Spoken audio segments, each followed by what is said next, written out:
Alright folks, welcome back to the Don's channel. I am the Don Father and I'm about to do a reaction now to the top 7 badass planes of the United States military. I've probably already covered several of them in videos, but do you know what? There's room for more. There really is. It's something I really enjoy.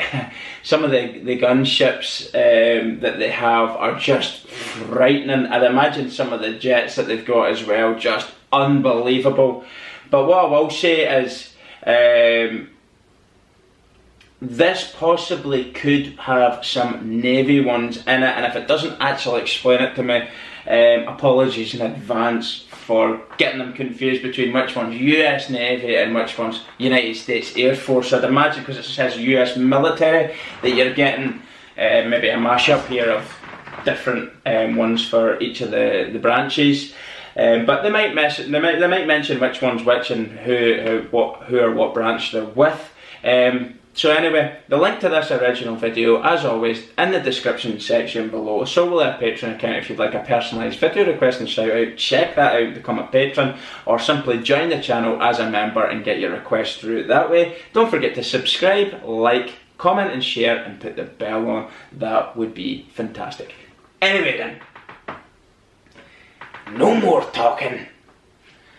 Let's go!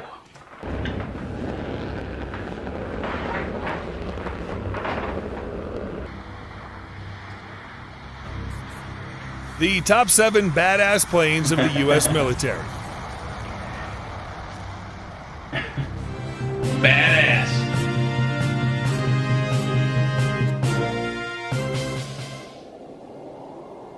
There is little in the world that can match the simultaneous awesomeness and mystery of a badass plane.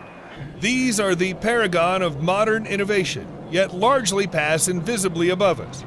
They decide battles and wars, yet only a few lucky soldiers get to see them. Blah, blah, blah words. Let's look at some incredible machinery.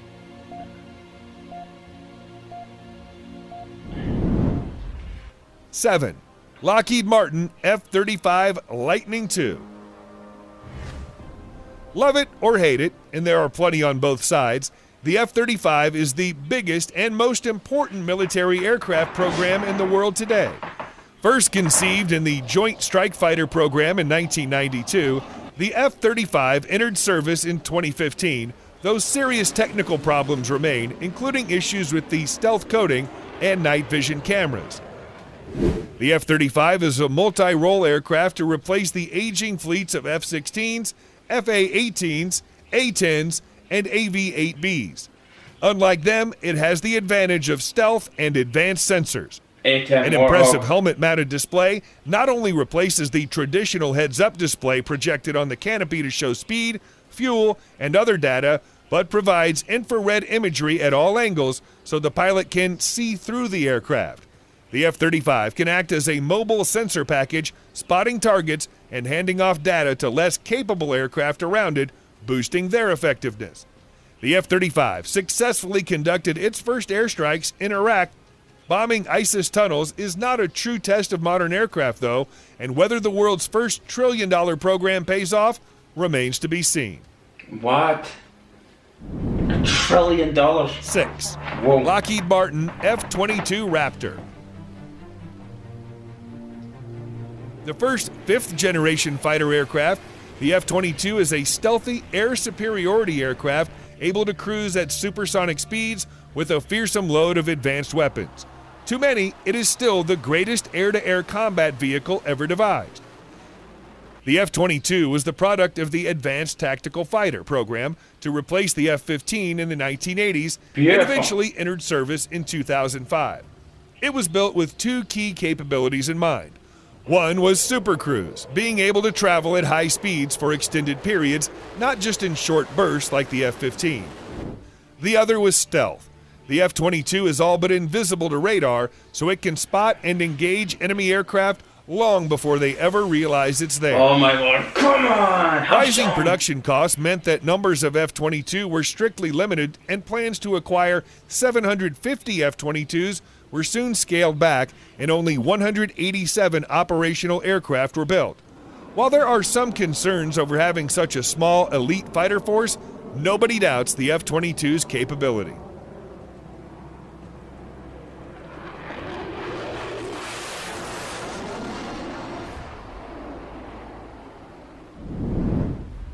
Five, Boeing B-52 Stratofortress. 64 years after it entered service, the venerable B-52 is the most numerous aircraft in the U.S. Air Force bomber fleet, having outlasted aircraft meant to replace it. Often called the Buff, Big Ugly Fat Fellow is the polite version, the B-52 was designed in the depths of the Cold War as a nuclear bomber. It had the range to carry atomic warheads deep into the heartland of the USSR. Originally intended for high-altitude flight, it was modified for low-level operations when flying under the radar became essential. Another shift produced the Big Belly B-52 for conventional bombing, carrying 84 500-pound bombs internally and 24 750-pound bombs on wing pylons. Formations of B-52s wrought havoc in Vietnam with massed raids. The B-52 has a unique arrangement of 8 engines and 4 pods. All attempts to replace these with 4 new engines have been rejected, and a forthcoming upgrade will retain the 8-engine configuration. The B-52 is still going strong with no sign of giving up, and some predict it will keep flying for 100 years.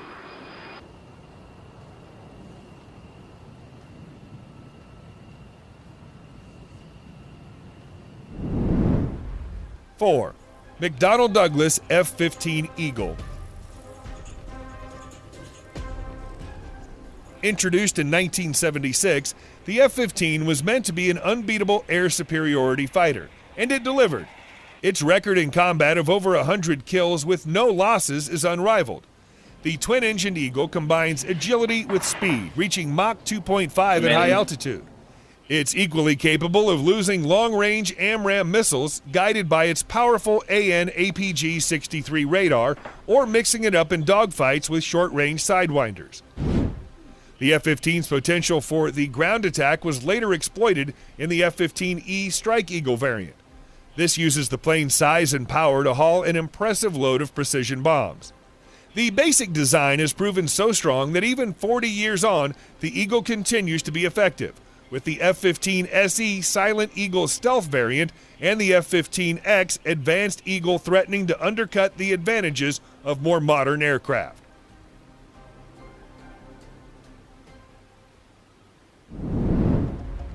Three, Rockwell B-1 Lancer. More commonly known as the Bone from B-1, the B-1 has battled through a storm of criticism and program cancellations to become a key element of the U.S. Air Force's strategic bomber force. Conceived in 1970 as a Mach 2 high-altitude nuclear bomber to replace the B-58 Hustler and B-52, the B-1 was canceled in 1977, but resurrected in the 80s due to delays in the more advanced B-2 Spirit. The new version was optimized for low-level, under-the-radar incursions at subsonic speeds. The B-1 has a combat radius of 3,000 miles without refueling and carries a phenomenal 125,000 pounds of bombs, the most of any bomber. Wow. After the START agreement of 1995, the B-1's nuclear capability was removed and it was retasked as a purely conventional bomber. Equipped with this sniper targeting pod, the B-1 was able to carry out precision strikes in Iraq, and more recently it acted as an aerial cruise missile carrier in strikes against Syria. Now the AGM-158C long-range anti-ship missile could give the B-1 a new maritime strike role, sinking vessels from outside the range of air defenses. It's magnificent, isn't it? 2. Lockheed C-130 Hercules. In service since 1956, the 4-engined C-30, or Herc, is still the definitive rugged tactical transport. It is operated from unpaved runways in every theater of operation from Vietnam onwards. The AC-130 gunship version, aka Spooky, mounts an array of weapons including a 105mm howitzer, the biggest gun on any modern aircraft, as well as rapid-firing 40mm and 25mm cannons. In 2017, the C-130 took on an unlikely new role, dropping the outsized Moab, Massive Ordnance Air Blast, or Mother of All Bombs, the largest bomb ever used in action, on an ISIS tunnel complex in Afghanistan. It may be an old plane, but the C-130 is still full of surprises.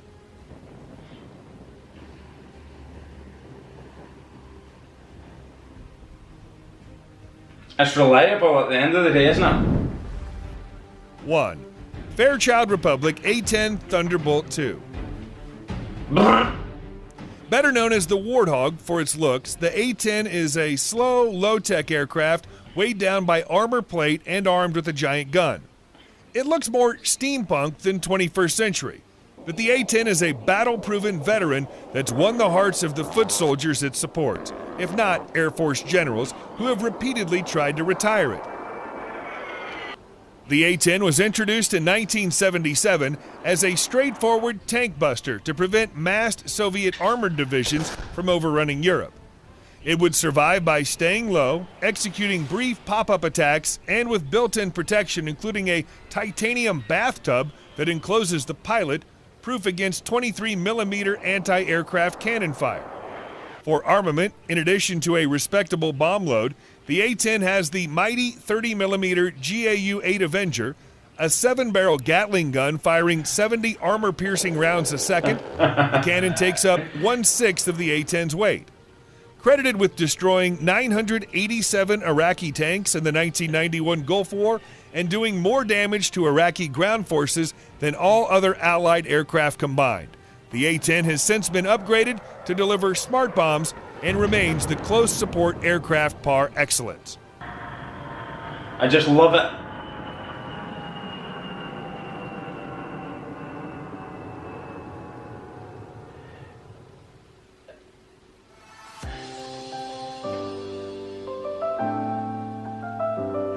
Well, that's the end of the video, and I didn't do much talking or pausing the video. There was quite a lot of information on it, but still basic enough for people to get the gist of each aircraft. Absolutely spectacular. I'd have to agree. And number one has to be the A-10 Thunderbolt, or Warthog as it's commonly known as now. But what a machine. What a machine. See that Gatling gun at the front, what did he say, 70 rounds a second? But you've got to realise these are lethal rounds coming out of the front of this thing. Incredible. The noise it makes is just military porn. It is military porn. It's the only way to describe it. Brrr, brrr. It's just, oh, it's like a cackle. It's just, arousing. Very, very arousing. Do you know what though? It's like what he said. If you're, because it can fly so low, if you're ground forces, your Marines, infantry, whatever, and you're kind of pinned down a little bit and you need a little bit of aerial support, and you see this coming, the enemy's taking a big kind of thing, and your allies, your troops on the ground are like, yes! Do you know what I mean? Laying down insane amount of suppressive fire. It's not even suppressive, it's absolutely obliterating defensive fire on top of the head of the enemy. Nothing is going to survive that. And look at the other cannons that it's got on the side attached, ready to just be unloaded and unleashed onto the enemy. Absolutely spectacular. Something about what a lot of people would probably describe as the ugliness of it. I don't think so. I think that it's so unique. It's so, obviously, the more modern, the stealthier look, the aerodynamics, the design of it, just to like be streamlined and just so easy to cut through the sky. Of course, some of these stealth planes look incredible, but I think there's something so raw and rugged about the A-10. It looks proper military, doesn't it? Like, I'm packed up to the hilt with absolutely every single type of ammunition I can get my hands on, and I am ready to use it and use it well. But honestly, as they've said though, the main point being this aircraft has stood the test of time because it has helped so many ground forces out over the years in sticky situations, being pinned down, possibly being overrun, and then when you see this coming for your air support, you're like, boom, we're on the winning side now.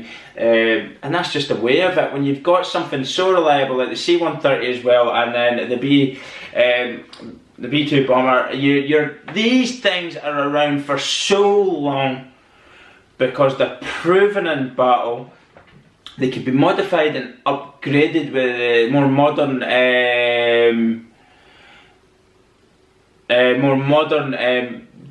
missiles, etc. Sorry, my head went blank there. And whatever weaponry that needs to be added on, that can happen. As far as what the generals are saying in the Air Force, look, they've got experience in this. I don't particularly have the experience in it, but what I will say is, for somebody that's Air Force, like general, you're a far cry away from somebody who's a bootneck on the ground, you know what I mean, or an infantry or whoever on the ground. You're a far cry from your position from being in the Air Force. It's particularly a senior rank like a brigadier or a general or whoever. When you're getting up there, they're less likely to be on the ground and they're less likely to realise just how important these are for the guys that are on the ground. So that is possibly why they've got the thing on. Maybe it's a cosmetic thing, maybe it's like an aesthetic, cosmetic looking thing. Oh, don't like the look of it. We should have good, nice looking, fancy planes. I don't know what these toffs, these snotty-nosed people at the top, reasons for it are. Whether it's they don't like the look of it, whether it costs more to maintain. I would say when you looked at, was it the F-22, they've spent $1 trillion on it, and as good as it is, it's possibly never lived up to its price tag or cost of making and producing. Of course, I think it was cut back as well, which they said in the video. But the A-10 Warthog or A-10 Thunderbolt,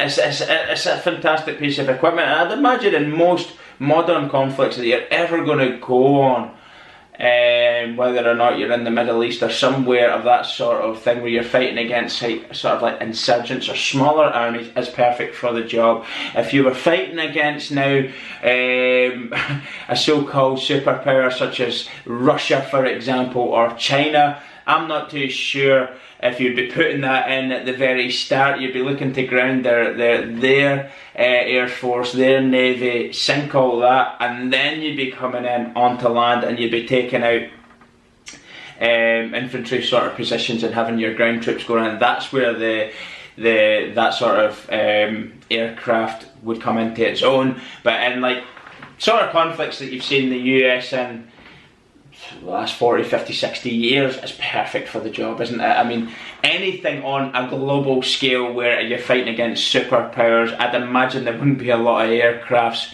anyway. It's going to get pretty nasty pretty quick because nobody's want to lose that. But ironically, the only one that loses these big wars is actually everyone. We all lose, nobody comes out winning in that. So that's something we want to avoid. But for the sort of wars, conflicts you're going to maybe go in, whether it's even a peacekeeping type thing, liberating countries from sort of radical dictatorships or totalitarian governments or whatever, you know, you're going to be using something like that, and it's perfect for the job. Tried and tested, it stood the test of time, and I hope to see it going for a lot longer, and it would have been my #1 as well.